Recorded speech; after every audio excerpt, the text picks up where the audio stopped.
tardes a todos los que se conecten desde España y Europa y buenos días a los que se conecten desde Latinoamérica.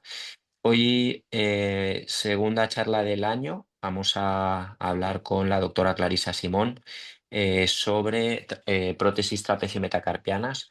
Es una persona que tiene muchísima experiencia, que lleva muchos años utilizándolas y nos va a hablar pues, de las ventajas y de las desventajas que tiene su uso. Nada, bienvenida, Clarisa. Hola, hola a todos. Clarisa, bueno, ya te he explicado un poco cuál es la metodología. Mm. Si quieres presentarte un poquito y ya puedes empezar con la charla y luego al final pues tendremos un ratito de discusión que la gente pone las preguntas en el chat. Vale, perfecto. Bueno, pues me presento, soy Clarisa Simón. Yo trabajo en el Hospital Clínico Universitario de Valladolid y soy profesora de la Facultad de Medicina de Traumatología en la Universidad de Valladolid. Nosotros tenemos mucha experiencia en las prótesis totales trapecio metacarpianas. Bueno, y os voy a explicar un poquito por qué. Lo primero que quiero es agradecer al doctor Sergi Barrera que cuente conmigo para participar en estas charlas con el autor. Mi experiencia en las prótesis trapecio metacarpiana pues es de hace muchos años. En mi servicio pues desde hace muchos años se vienen utilizando este tipo de prótesis. Y la primera prótesis en la que participé fue en el año 1999, con una prótesis trapecio metacarpiana que operó el doctor Martín Ferrero, mi maestro, en el Hospital Clínico Universitario de Valladolid, y que es esta señora que veis aquí, esta radiografía, que es la última radiografía que la hemos hecho hace nada y que sigue con su prótesis puesta. Esto fue el inicio de mi tesis doctoral que leí en el año 2008 y desde entonces pues siempre hemos estado intentando mejorar eh, y cambiando, como veréis, según íbamos adquiriendo experiencia, la visión y la técnica de las prótesis trapecio metacarpianas. Y para comenzar, pues quiero deciros que la patología trapecio metacarpiana y en sí la rizartrosis no tiene un tratamiento ni una indicación única, sino que es múltiple. Y esto va a depender de varios factores. Cuando nosotros queremos o nos planteamos el poner una prótesis trapecio metacarpiana en un paciente con una rizartrosis, yo siempre os aconsejo que lo que tenéis que hacer es contestar 4 preguntas: el cuándo ponerla, cómo ponerla y por qué. El cuándo, está claro, es la indicación quirúrgica, veréis que es el 50% del éxito de este tipo de implantes. El cómo, elegir bien el implante y hacer una técnica quirúrgica que sea adecuada y exigente. Y por qué, porque ya hay resultados funcionales a largo plazo, como veréis. Vamos a empezar por contestar el cuándo. ¿Cuándo yo indicaría poner una prótesis trapecio metacarpiana? Pues tenéis que tener en cuenta varios factores. El primero de ellos es la clínica que tenga el paciente. Habitualmente son pacientes que tienen un dolor que no mejora con el tratamiento conservador, y hay que mirar también cómo está la columna del pulgar, sobre todo si tiene o no deformidades establecidas. El siguiente factor que tenéis que tener en cuenta es el estudio radiográfico. Está enfocado a pacientes que tienen una artrosis a nivel de la trapecio metacarpiana, pero que no tiene artrosis en las articulaciones vecinas. Fundamentalmente suele ser un grado 2-3 de la clasificación de Eaton-Littler.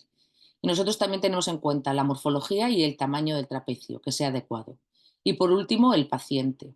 ¿Cuál es nuestra recomendación? Pues el paciente ideal sería un paciente entre 50 y 70 años, fundamentalmente son mujeres, pero también pueden ser varones, y esa edad es relativa porque va a depender un poco de la calidad ósea, es decir, sobre todo en mujeres, que es una patología muy frecuente en mujeres, a partir de los 70 años pues suelen tener más osteopenia, osteoporosis, y que tienen una actividad que sea leve o moderada, una actividad no solo laboral, sino también de hobbies y de deportes, y eso lo tenemos que tener en cuenta.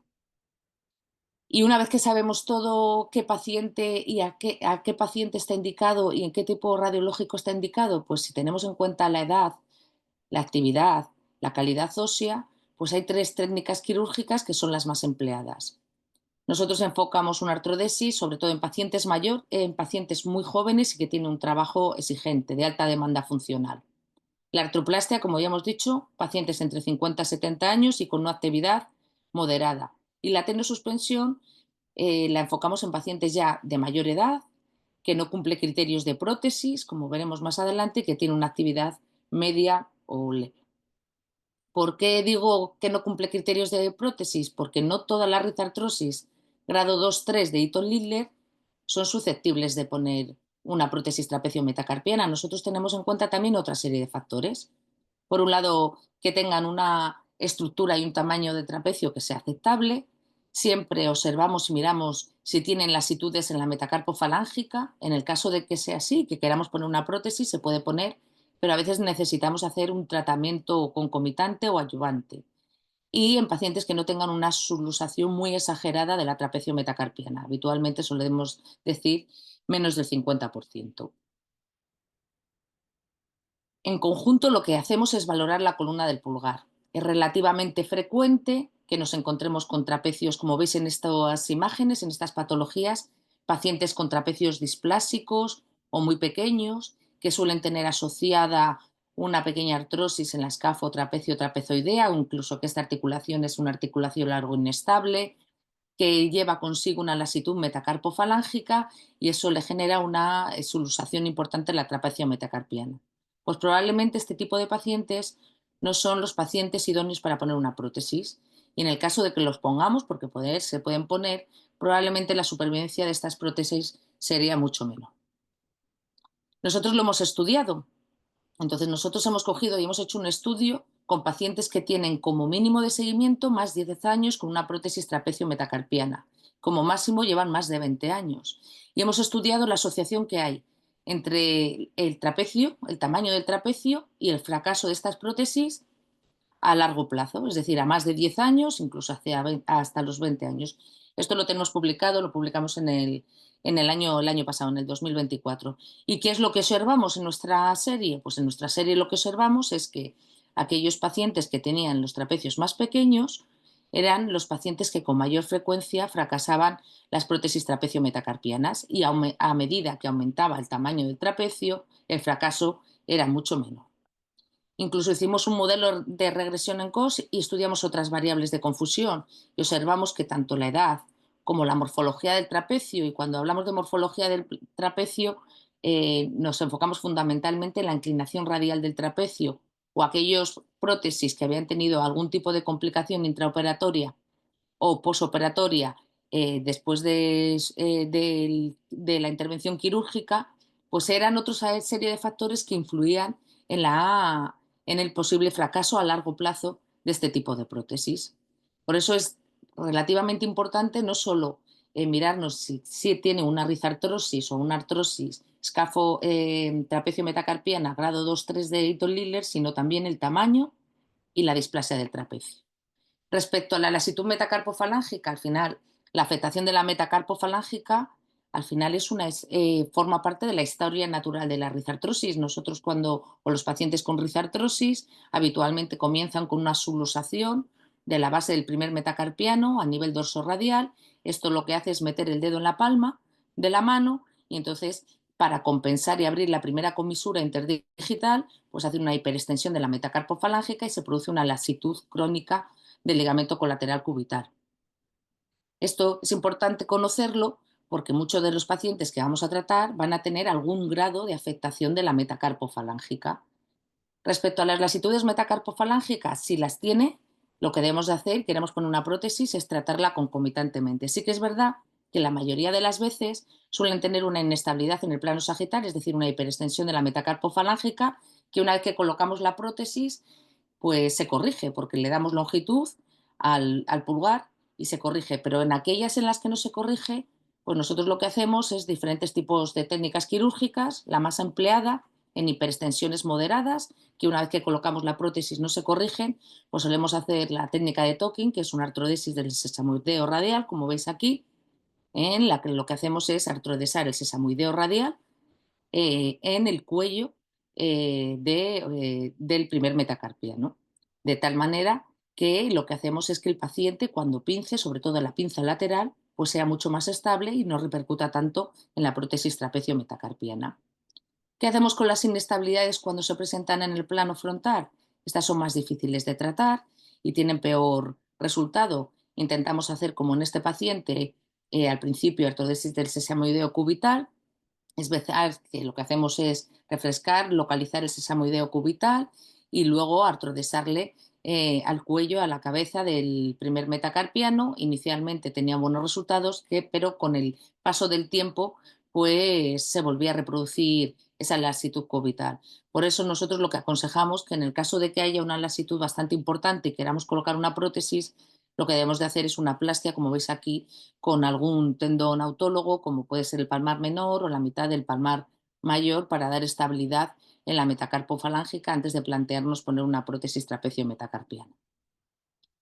Respecto a las hiperlasitudes y las subluxaciones importantes de la trapecio-metacarpiana, el tipo de prótesis que ponemos nosotros es una prótesis no constreñida. ¿Mm? Entonces eso producía, sobre todo en pacientes como veis aquí, que tienen una gran hiperlasitud, que tuvieran un mayor riesgo de luxación de la prótesis trapecio-metacarpiana. Esto actualmente pues, está solucionado con las prótesis de doble movilidad, las cuales dan mucha más estabilidad al implante y evitan ese tipo de luxaciones. Una vez que hemos hablado cuáles son las indicaciones para colocar las prótesis trapecio-metacarpiana o como las indicamos nosotros, tenemos que saber cómo vamos a realizar la técnica quirúrgica. Lo más importante, elegir bien el implante y realizar una buena técnica quirúrgica. Respecto a la elección del implante, ¿qué es lo que os aconsejo yo? Existen muchos diseños y de diferentes prótesis o implantes trapecio-metacarpiano, pero lo que tenemos seguro es que las publicaciones de diferentes autores dicen que la prótesis que tiene supervivencias alrededor del 85 al 95% a más de 10 años, es decir, a largo plazo, son este tipo de prótesis, que son prótesis totales, no constreñidas, no cementadas y directas Ball-and-Shocker, como veis aquí. ¿Mm? Y respecto a la técnica quirúrgica, bueno, nosotros empezamos a hacer la técnica quirúrgica según al inicio, según nos recomendaba el diseñador de la prótesis, fundamentalmente era por vía anterior y recomendaba hacer osteotomía tanto del trapecio como osteotomía de la base del primer metacarpiano. Según fuimos adquiriendo experiencia, pues nosotros empezamos a hacer modificaciones tanto en la vía de abordaje como en la técnica quirúrgica, y esto lo publicamos ya en el año 2007, como veis aquí, en la revista Iberoamericana de Cirugía de la Mano. ¿Qué consejos os doy yo a la hora de realizar una técnica quirúrgica? Lo primero, colocaros en la mesa quirúrgica siempre de tal manera que nuestra mano dominante, nuestra mano más precisa, sea la que trabaje el trapecio. Porque en estas prótesis la piedra angular del éxito de toda y la supervivencia de estas prótesis es como esté colocada la cúpula trapecial. Siguiente consejo que os doy, la vía de abordaje. Nosotros en nuestra serie, pues nuestras primeras 100 prótesis las pusimos por vía anteroexterna y luego cambiamos a la vía posteroexterna. Os voy a explicar por qué. En la vía anteroexterna lo que nos permite es ver la articulación trapecio-metacarpiana en una mixta de lado. Y si os dais cuenta, muchas veces debemos de desinsertar el aductor largo del pulgar para poder acceder bien tanto al primer metacarpiano como al trapecio. Eso hacía que muchas veces tuviéramos alguna malposición de los componentes. Cambiamos la vía de abordaje a la vía posteroexterna. En la vía posteroexterna nos va a permitir ver la articulación justo de frente, la vamos a ver en toda su extensión. Además, nos permite entrar por una zona en la que no dañamos ninguna de las dos ramas sensitivas del nervio radial, ni la rama palmar ni la rama dorsal. ¿Mm? Con esta vía lo que nosotros hacemos es una incisión, como veis aquí, longitudinal.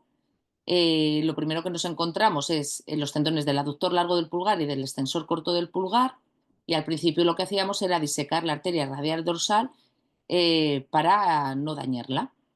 Con el paso del tiempo, como veréis, pues diseñamos un colgajo para evitar localizar esta arteria radial dorsal y protegerla. Siempre, inicialmente, siempre hacemos una revisión del primer compartimento extensor. En el caso de que esté compartimentalizado el extensor corto del pulgar o que esté estrecho el primer compartimento extensor, directamente lo liberamos.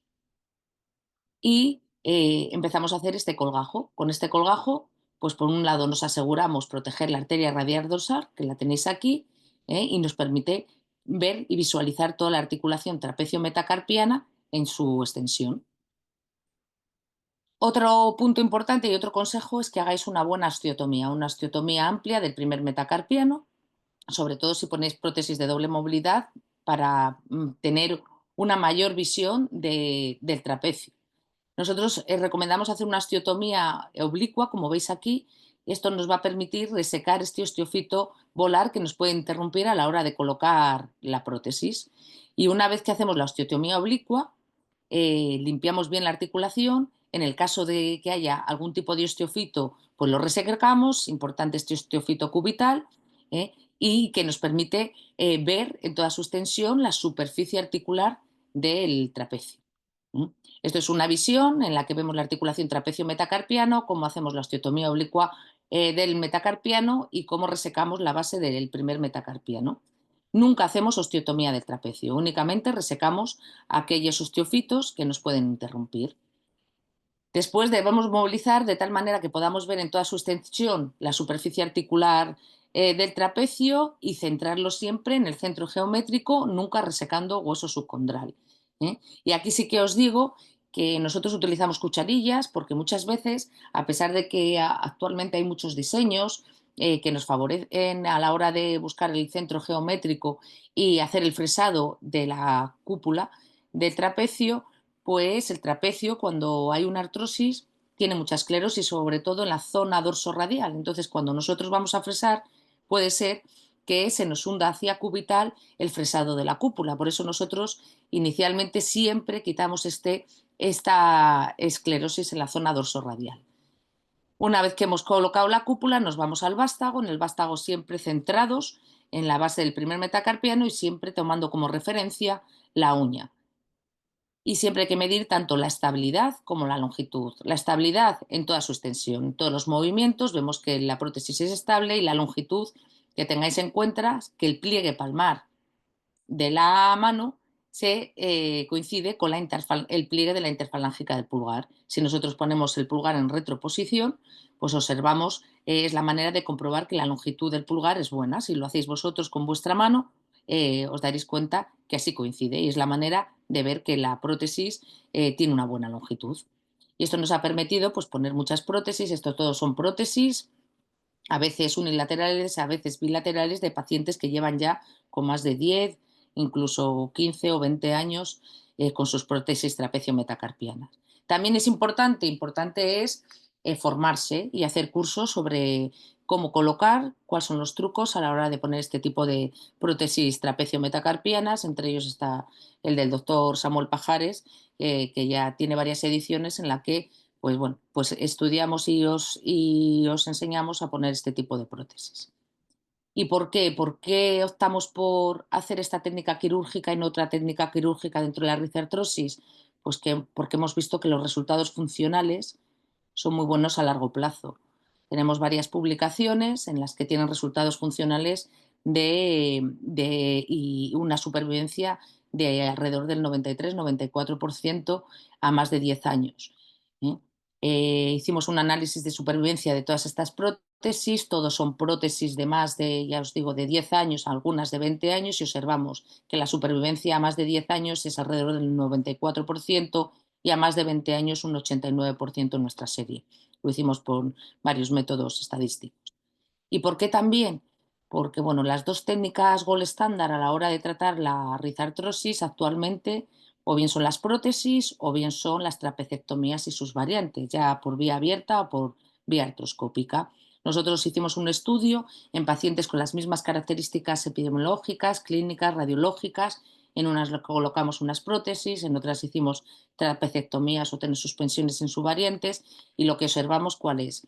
Que las dos técnicas son buenas, las dos técnicas reducen progresivamente el dolor y son estadísticamente significativas, pero que la reducción a la hora de colocar una prótesis es mucho más rápida y mayor. También observamos desde el punto de vista de la movilidad que la recuperación de la aducción radial es mucho mayor y significativa respecto a la tenosuspensión. que el índice de Capagni es mucho mejor debido a que el pulgar no lo acortamos, mantenemos la longitud. Y también la fuerza de pinza, en el caso de la prótesis, es mucho mejor significativamente respecto a la tenosuspensión, al igual que el estudio DAS.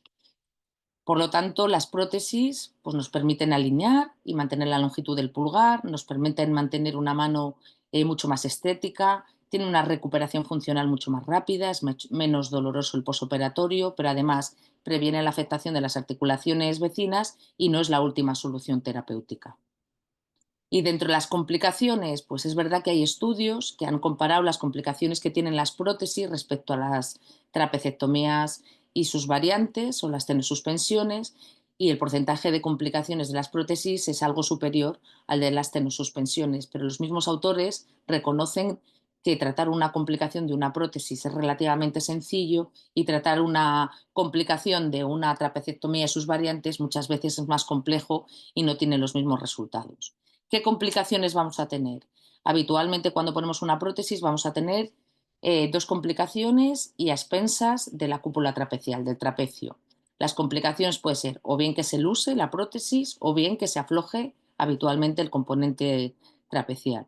¿Y qué es lo que podemos hacer? Pues dos cosas. En el caso de que la prótesis la podamos hacer de nuevo funcional, haremos cirugía reconstructiva. La mayoría de las veces suele ser cuando tenemos todavía capital óseo en el trapecio, pues lo que te hacemos es cambiar la cúpula o cambiar el cuello, dependiendo, y volveremos a hacer una prótesis funcional, igual que se hace en prótesis de otras articulaciones. Y en el caso de que no tengamos stock óseo en el trapecio, pues siempre podemos realizar una trapecectomía y sus variantes, tenosuspensión. Nosotros utilizamos, por ejemplo, la técnica de Welbing modificada, la cual nos va a permitir hacer una tenosuspensión, estabilizar la base del primer metacarpiano sin tener que atravesar la base del primer metacarpiano de forma ósea. Y por último, y para terminar, ¿qué puntos claves nos tenemos que llevar a casa? Lo primero es correcta indicación quirúrgica, con eso vais a conseguir el 50% del éxito de vuestros implantes. Formaros y hacer una técnica quirúrgica precisa para evitar las complicaciones y utilizar de todos los implantes y los diseños que hay, el implante que sabemos que da buenos resultados a largo plazo. Es prótesis directas, totales, ball and socket, no constreñidas y no cementadas. ¿Y por qué? Porque ya hay muchos autores que tienen publicación en el que este tipo de prótesis pues tienen resultados no solo radiológicos, sino clínicos y funcionales buenos a largo plazo. No todos los pacientes con rizartrosis son candidatos de prótesis. La indicación influye mucho en el resultado a largo plazo. Seleccionar bien los candidatos, tener en cuenta el tamaño, la displasia o la forma del trapecio y la edad del paciente. Y si todo eso lo hacemos bien, pues tendremos pacientes como estos, que son todo ello pacientes que llevan más de 20 años con sus prótesis puestas, con buenos resultados funcionales y clínicos a 20 años. Muchas gracias.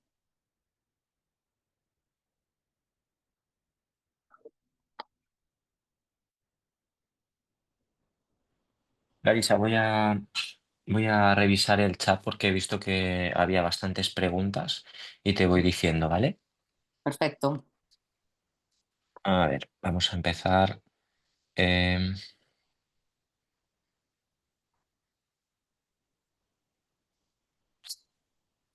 Primera pregunta de Efraín, Efraín Mendoza.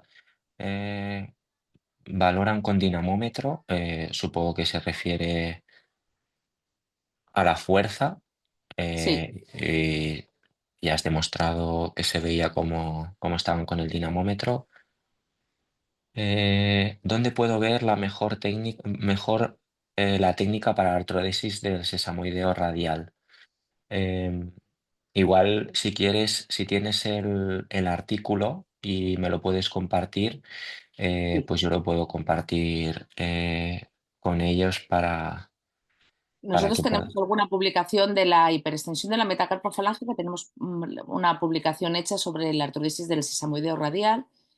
Es una técnica que nosotros la describió, si queréis, Tolkien, y nos basamos en esa técnica. Es verdad que la hemos ido modificando. Al principio poníamos puntos transóseos y ahora muchas veces con unos arpones podemos anclar, rodeamos alrededor del sésamoideo radial y lo anclamos en el cuello de la cabeza del primer metacarpiano. ¿Cuándo lo utilizamos? Fundamentalmente en hiperextensiones de la metacarpofalángica que sean reducibles y que no sean exageradas, porque si no, no se reducen. Habitualmente, cuando hay una hiperextensión de la metacarpofalángica que es leve, lo vamos a corregir a la hora de colocar la prótesis. Serían aquellas hiperextensiones que cuando el paciente pinza, que eso es muy importante, cuando hacen una pinza lateral es muy importante ver cómo se comporta la metacarpofalángica, que cuando hacen una pinza lateral pues se produce una hiperextensión metacarpofalángica. Si nosotros hacemos esa artrodesis del sesamoideo radial, pues evitamos esa hiperextensión de la metacarpofalángica, lo cual da más estabilidad a la prótesis y evita complicaciones. De todas maneras, os puedo pasar el artículo de Tokin y también lo tenemos publicado, tenemos en la revista belga, creo que lo tengo, que si queréis os lo paso también, los artículos, por si lo queréis ver. Em, Sé que lo has explicado durante la charla, pero si lo puedes volver a explicar, ¿esto lo haces asociado durante la cirugía de la implantación de la prótesis, en la misma cirugía o de forma preoperatoria o en una segunda cirugía? No, lo hacemos de manera concomitante. No se hacen tantos que, la mayoría de las veces con nosotros cuando colocamos una prótesis se corrige la hiperextensión metacarpofalángica.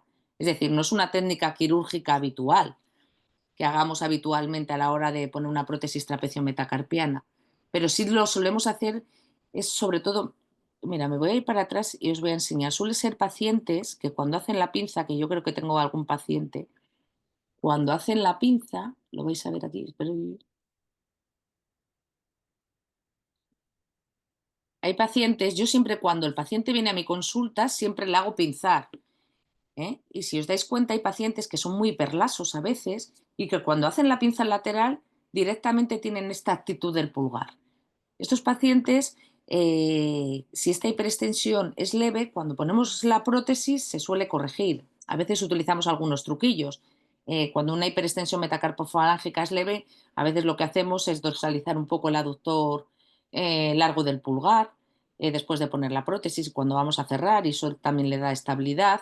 Pero cuando los pacientes tienen esta actitud, pues lo que hacemos es asociarles una artrodesis del sesamoideo radial. ¿Mm? Que si queréis os lo vuelvo a habitualmente para que veáis cómo es, que a lo mejor he pasado demasiado rápido. Este es el artículo en el que nos basamos para hacer esta técnica quirúrgica, que es un artículo antiguo, ¿eh? que lo, que lo, que lo presentó, lo publicó el doctor Tokin, ¿eh? Y que consiste en que nosotros buscamos eh, en el sesamoideo radial, ¿eh? Lo cruentizamos, lo rodeamos y lo fijamos, cruentizamos el cuello del primer metacarpiano, como veis aquí en la técnica, lo cruentizamos y lo que hacemos es fijarlo de tal manera que cuando va a extender el pulgar, pues no hace una hiperextensión de la metacarpofalángica. Sí, pero realmente es lo que tú comentas, la mayoría de la... La mayoría el- se corrigen, o sea, eso es Mm. una... Habitualmente lo hacemos cuando después, y ya os digo, suele ser pacientes muy lasos y que tienen esa disposición de una hiperextensión metacarpofalángica cuando hacen la pinza lateral. Pero la mayoría de los pacientes que tengáis porque, hombre, si tenéis una hiperextensión muy exagerada y establecida, la única manera de corregirlo es hacer una artrodesis de la metacarpofalángica. Entonces, este tipo de técnicas, ya os digo que es poco frecuente y que no lo hacemos mucho. Solo es un porcentaje muy pequeño de pacientes porque la mayoría, cuando colocamos la prótesis, al dar longitud al pulgar, se estabiliza la metacarpofalángica, ¿vale? ¿Qué experiencia tienes en los pacientes con una artrodesis metacarpofalángica y una prótesis trapecio metacarpiana? Bueno, tengo poca experiencia. En el caso de que tenga una hiperextensión muy severa, directamente no le pongo una prótesis. Tenemos dos, tres pacientes, no muchos más, que tienen hechas una artrodesis de la metacarpofalángica. Y a ver, la movilidad es buena, no les limitan mucho funcionalmente el pulgar. Pero el problema es que lo que está claro es que si fijamos la articulación de arriba, lo que vamos a sobrecargar es la prótesis y eso pues a largo plazo puede ser pues que tenga mayor porcentaje de aflojamiento. Habitualmente, ¿a quién se lo hemos hecho? Pues a una paciente que le pusimos una prótesis y tenía una lasitud muy importante de la metacarpofalángica, y encima fue una de las prótesis que pusimos por vía anterior y estaba el vástago un poquito inclinado, y entonces eso favorecía que tuviera una lasitud cubital importante. Entonces a esa señora le hicimos una artrodesis de metacarpofalángica con buenos resultados, y algunos pacientes que tienen una prótesis en la otra mano, que querían una prótesis en esa y tenían una hiperextensión metacarpofalángica ya establecida y severa. Pues en esas les hemos hecho pues una artrodesis con tornillo, ¿eh? Siempre sí que es verdad que cuesta un poquito meter a veces el tornillo dependiendo cómo esté la punta del vástago y la longitud del que tenga del primer metacarpiano.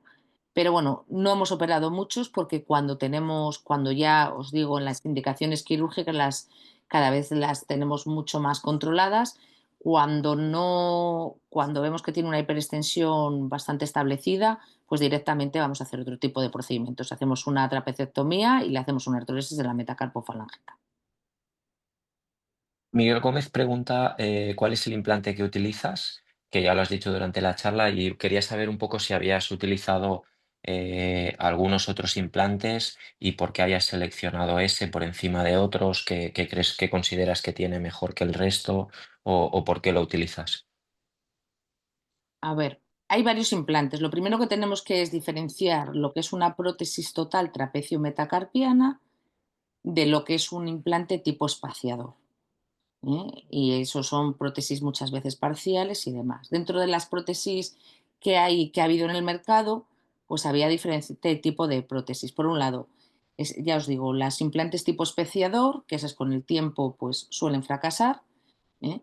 Y luego las prótesis totales trapecio metacarpianas. Dentro de estas, pues estaban las de superficie de recubrimiento, las cuales fracasaron, y no me voy a meter en ellas, que son las SR, que se utilizaron hace tiempo, y luego hay dos tipos de prótesis, que son las directas o las invertidas. Hay publicaciones de las invertidas que tienen buenos resultados a largo plazo, pero no nos documentan muy bien la funcionalidad de estas prótesis a largo tiempo. Y luego las que más se utilizan son las prótesis totales trapecio metacarpianas directas, como veis, las ball and soccer directas. Dentro de estas ya existían publicaciones y al principio nos fijamos mucho en las prótesis de la Cafinier, que eran prótesis trapecio metacarpianas directas como estas, pero eran cementadas y que fundamentalmente tuvieron buenos resultados, y el problema fundamental que tenían era el aflojamiento, por la interfase entre el hueso y el cemento. Entonces nosotros nos iniciamos en este tipo de prótesis porque nos parecía que eran las que tenían mejores resultados. Y dentro de ellas, pues cualquier prótesis directa, ball and soccer, sabemos que las no constreñidas tienen buenos resultados.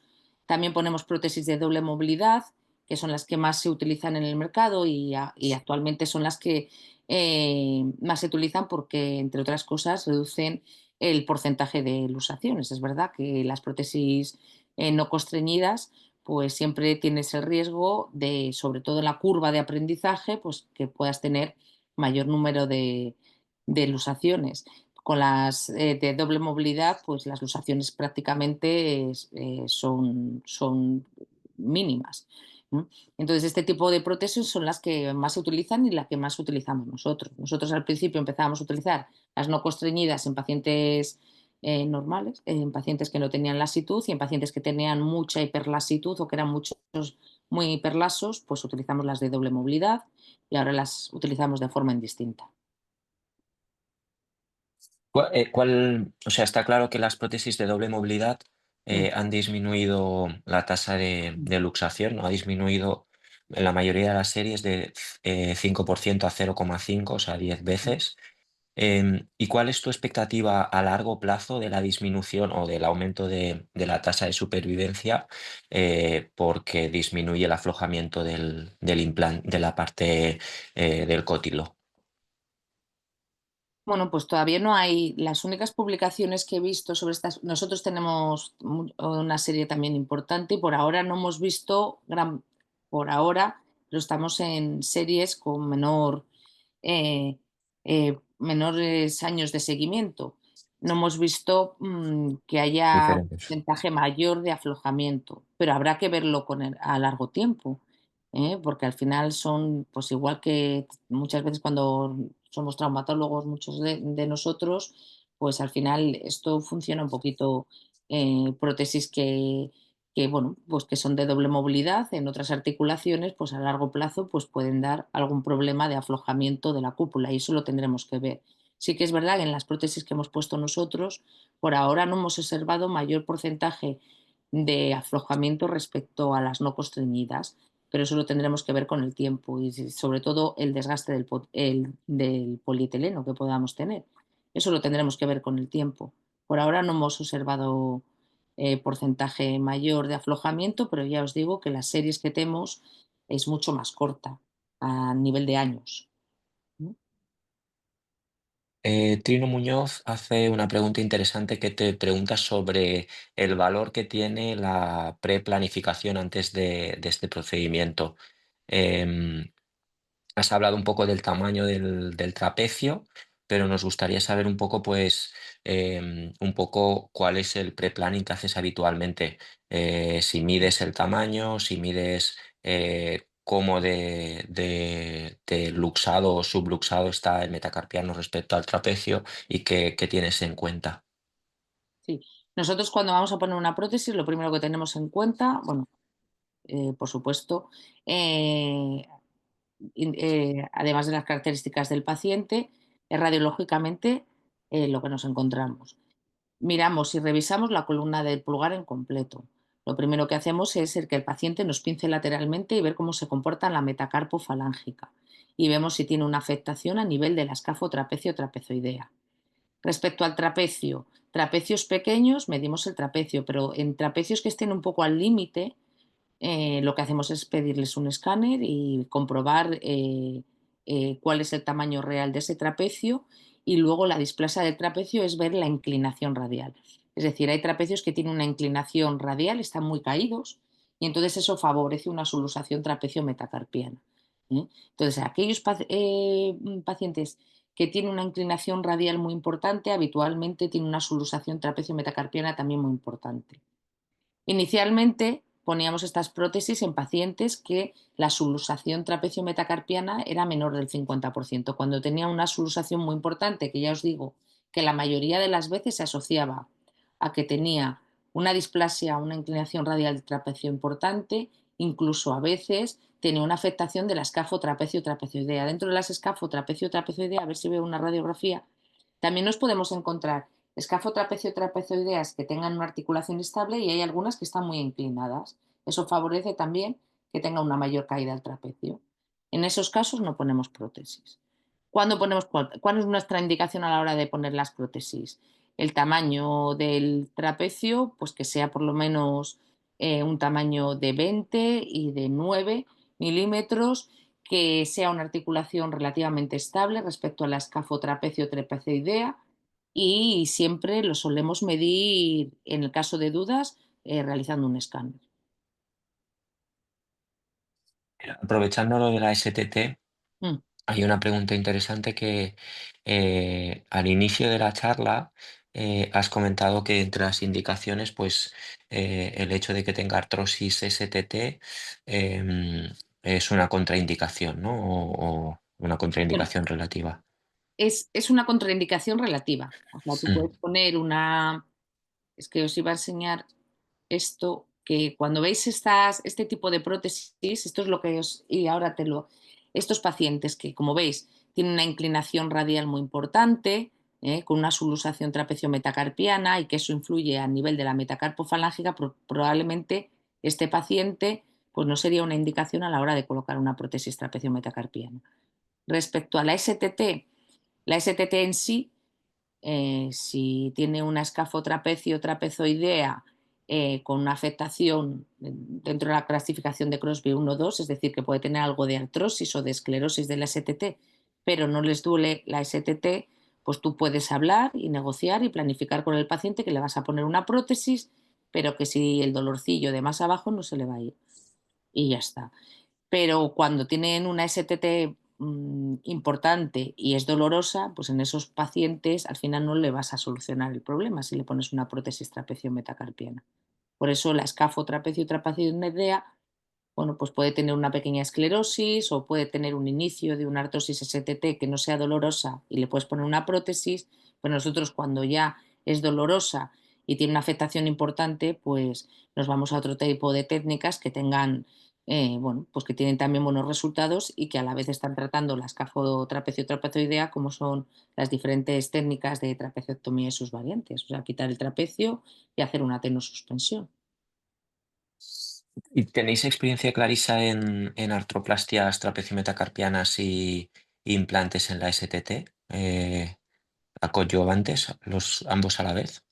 A ver, es una opción y yo, vamos, no la critico, pero nosotros cuando tenemos una afectación arriba y abajo, pues directamente nos parece como más, a ver, económicamente mucho eh, menos costoso y resolverlo de una vez con una tenosuspensión. Nosotros hacemos habitualmente el Barton Peregrini, entonces cuando tienen afectación arriba y abajo directamente le hacemos una tenosuspensión de Barton Peregrini, pero bueno, es una opción válida también, ¿eh?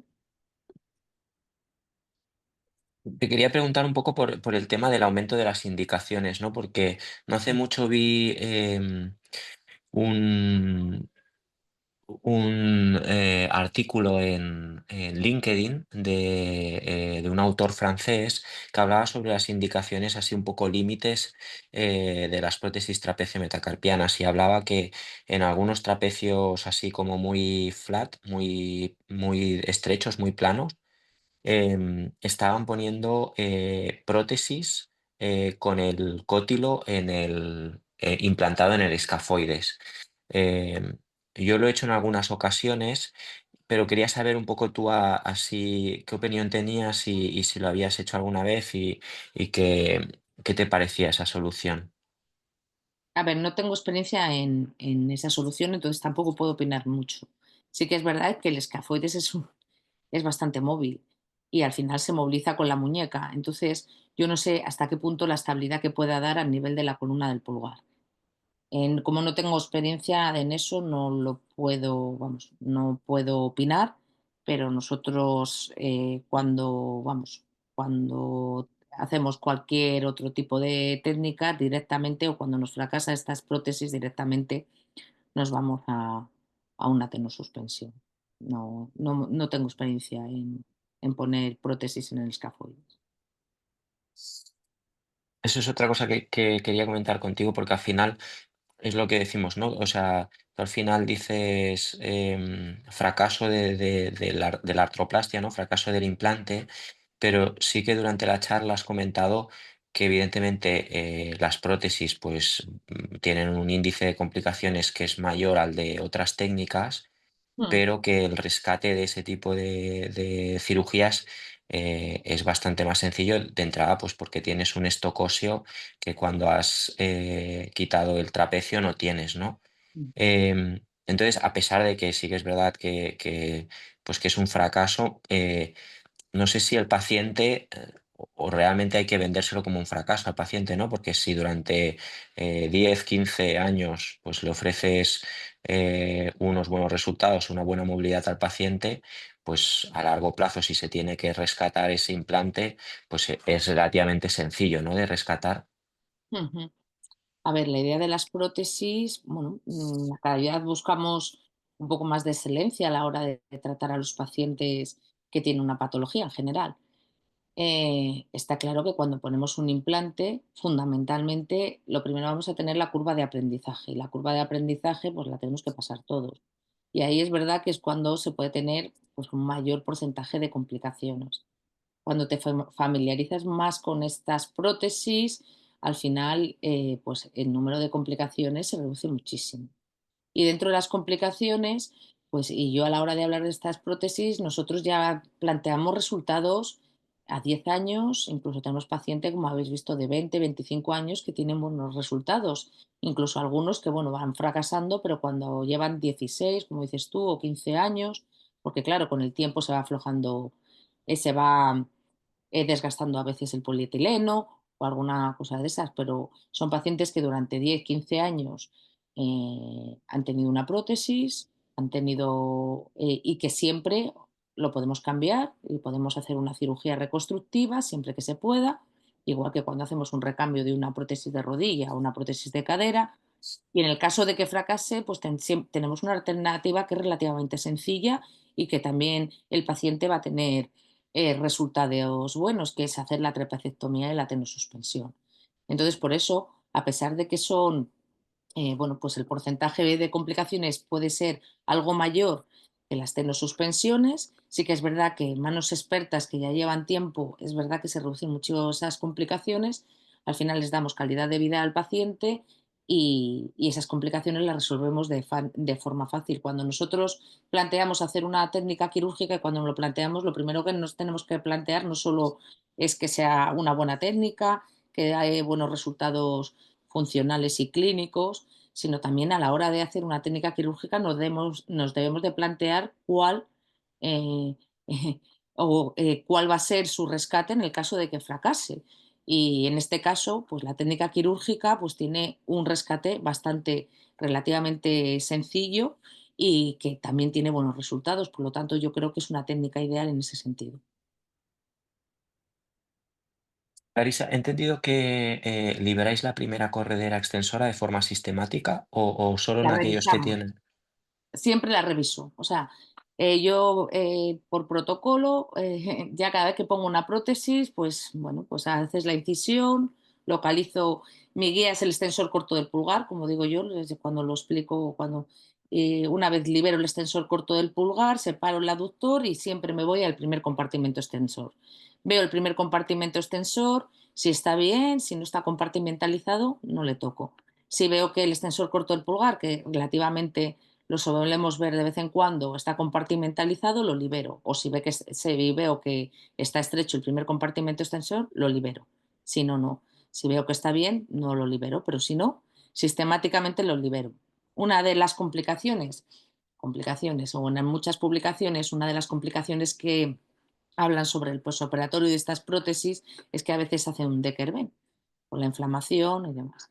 Sí, Entonces nosotros, entre el 10 y 15% claro, está descrito en la mayoría de las claro. series. Al final no es una complicación, tú lo que haces, bueno, una complicación, quiero decirte, al aumentar la longitud del pulgar, pues muchas veces, pues tensas un poco la zona de del primer compartimento extensor. Entonces, no nos cuesta nada, según abrimos, bueno, pues comprobarlo y en caso de duda lo dejamos liberado y no vamos a tener problemas de dolor en el primer compartimento extensor. Y sobre todo siempre veo que, sí, o sea, como el extensor corto del pulgar esté compartimentalizado, le libero sistemáticamente. Yo lo hago de forma sistemática, los abro siempre y tengo que decir que al principio tenía miedo, ¿no? De que desde esa visión, pues a lo mejor se luxaran hacia volar los tendones del primer compartimento, pero o por lo menos que yo haya podido identificar, nunca he tenido problemas con esa complicación. Por curiosidad, una cuestión que siempre tengo en mente y que he buscado varias ocasiones, ¿tú sabes el tanto por ciento, o sea, porque todo el mundo dice que cuando el primer compartimento está dividido y hay un septo que divide el abductor del extensor pollicis brevis, que aumenta el índice de tenosinovitis de Kerbein, pero ¿tú sabes porcentualmente cuál es la diferencia o no? Pues porcentaje en un monte no te... Hombre, lo que sí que digo es que en un porcentaje alto de tendinitis de Kerben o tendinosis de Kerben que se opera, pues podemos encontrar el extensor corto del pulgar compartimentalizado. Eso está Sí, claro. sí, Entonces, sí. muchas de las tenosinovitis de Deckerben se resuelven de forma conservadora, pero sí que es verdad que aquellas que el tratamiento conservador no mejora, cuando nosotros lo operamos, pues oye, pues a lo mejor un 40 o un 50% de los que opero, pues sí que veo un extensor corto, que muchas veces veis que el tendón del extensor corto muchas veces es insignificante, o sea, es muy pequeñito, pero está compartimentalizado. Por eso nosotros, incluso en las prótesis, siempre vamos al primer compartimento y lo liberamos. Y no tenemos ningún problema de que tengan dolor después o hagan una en el primer compartimento extensor o que hagan una tendinosis de Kerben. Si tienes que elegir, una cosa que siempre que viene alguien a ver prótesis y demás, es muy difícil como explicarles la sensación con la que tiene que quedar la prótesis, ¿no? Porque eso al final ya es una percepción subjetiva. Tú si tienes que elegir, ¿prefieres cuellos largos, cuellos cortos, que la prótesis quede más bien laxa, que pistonee, que no pistonee? ¿Cómo te gusta más? Yo os digo mi sensación y lo primero, intento que la cúpula, bueno, ya os cuento todo, la cúpula o la más pequeña posible. Es decir, intento mantener el mayor stock óseo en el trapecio. El vástago, igual que cuando se pone una prótesis de cadera, que quede ajustado, porque si no se va a hundir. Entonces, tú tienes que ir fresando vástagos hasta que el vástago ajuste. Habitualmente, que tengáis en cuenta que las pruebas, o sea, cuando ponemos los implantes definitivos suelen estar un poquito más sobredimensionados que las pruebas, pero siempre que ajuste. Respecto al cuello, habitualmente pongo cuellos de Calais, también depende de cada paciente, y cuellos medios. Y en los varones en general suelo poner cuellos, pero vamos, eso es según, pero en los varones curiosamente cuellos más largos.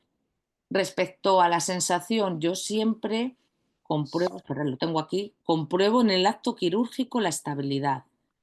Espera, lo tengo por aquí, que os lo voy a enseñar porque para mí es muy importante, es un paso que lo hago sistemáticamente, el comprobar y ver eh, que tiene una buena estabilidad en el acto quirúrgico. Entonces, como veis, mira, metemos la pinza y bueno, hacemos los diferentes movimientos con el pulgar en un lado, metemos la pinza y vemos que no choque ni un lado ni en otro. Y siempre comprobamos la longitud. Y si vosotros ponéis en retropulsión el pulgar, siempre en vuestra mano, habitualmente el pliegue palmar medio coincide con la interfalángica del pulgar. Esta es una manera objetiva para ver cuál es la longitud del pulgar, pero la prótesis nunca la pongáis constreñida. La prótesis tiene que estar con algo de pistón, porque si no esa prótesis va a ser dolorosa y le va a molestar al paciente. A mí me gusta que tenga un poco de pistón, eso lo vas viendo con el tiempo, pero que siempre tenga un poquito de pistón, que no sea una prótesis que esté muy, muy, muy apretada. Yo tengo la misma percepción. Yo creo que esas prótesis a veces que hay pacientes que tienen como prótesis dolorosas que no sabes muy bien, sobre todo si no las has implantado tú, a veces que vienen a verte pacientes por segundas opiniones y tal, me da la sensación que las prótesis que están muy tensas a veces pueden ser dolorosas. Por eso Sí, sí, siempre prefiero tiene un poquito de pistón. Y es verdad lo que dices, ¿eh? Yo, cuando la prótesis está muy tensa, porque sobre todo al principio, pues no quieres que se luse, y sí que es verdad que ahora con las de doble movilidad es difícil la lusación, pero cuando las prótesis no eran o sea, no había prótesis de doble movilidad, pues siempre el miedo fundamental y de inicio era la luxación y se tendía a poner prótesis muy constreñidas. Eso le produce dolor y es que les incapacita mover. Y esos pacientes al final habitualmente tienen una longitud del pulgar mayor y bueno, y tienen más problemas. Entonces siempre que haya, nosotros siempre miramos que haya un poquito, o sea, que haya pistonaje y que tenga buena movilidad en todos los arcos del movimiento. Como veis aquí, forzamos y vemos que con la pinza no choca una zona con otra, y lo probamos. Ponemos el cuello primero de prueba y vamos comprobando y vamos viendo, pero siempre con pistón. tú también tienes, es una sensación personal, ¿eh? No, esto Sí, no es difícil de objetivar, pero tengo la percepción que los varones que se operan de una artroplastia trapecio-metacarpiana, los resultados son muy buenos tanto en hombres como en mujeres, pero es sí. que en los hombres es como excepcional.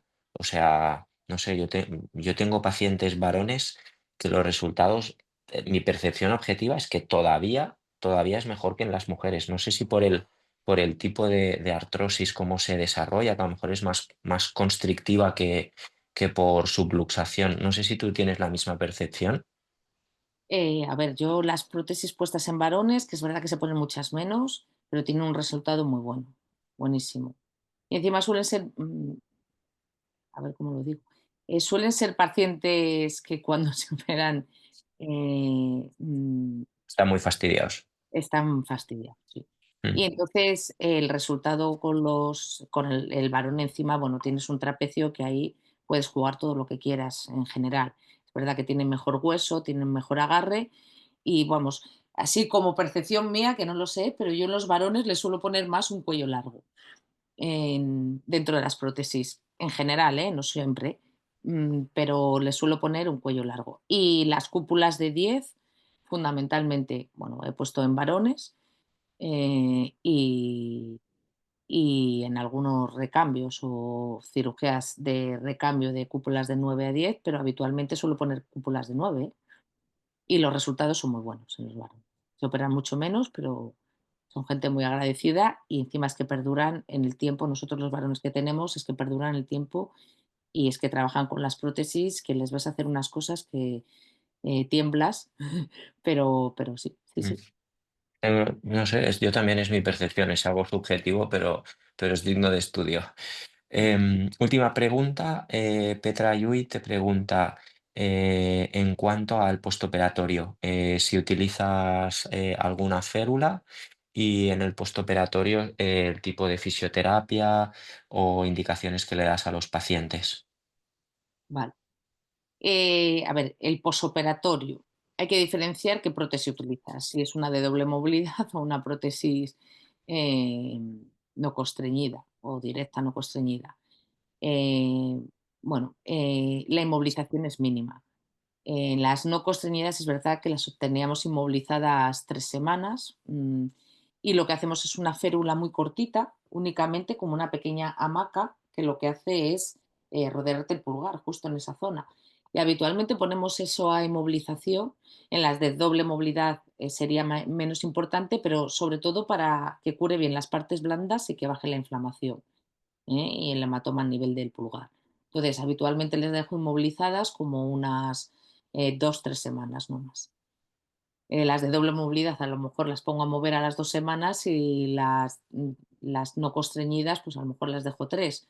Ya no sé si es porque lo he hecho siempre y no sé qué me da, pero vamos, habitualmente el tiempo que tarde en curar las partes blandas. Sí que es verdad que nosotros